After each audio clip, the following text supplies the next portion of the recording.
Juan 14:15-17, 21-23.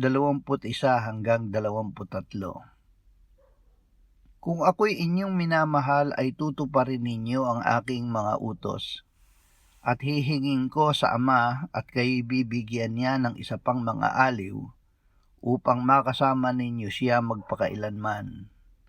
Ito ang espiritu ng katotohanan na hindi kayang tanggapin ng sanlibutan, sapagkat siya'y hindi nito nakikita o nakikilala man. Siya'y nakikilala ninyo sapagkat siya'y nananatiling kasama ninyo at siya ay mapapasa inyo.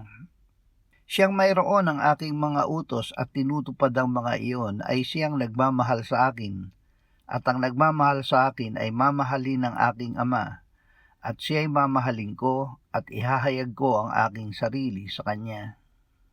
Kung ang isang tao ay nagmamahal sa akin, ay kanyang tutuparin ang aking salita, at siya'y mamahalin ng aking Ama, at kami lalapit sa kanya, at kami gagawa ng tahanan kasama siya.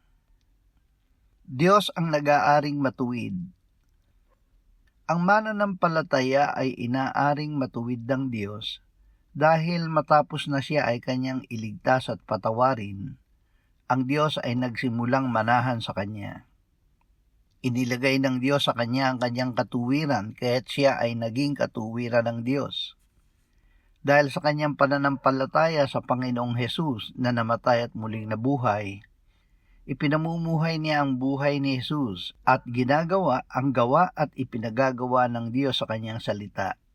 Kaya't ang mga gawa niya ay gawa hindi ng kanyang sarili, kundi mga gawa ng Diyos.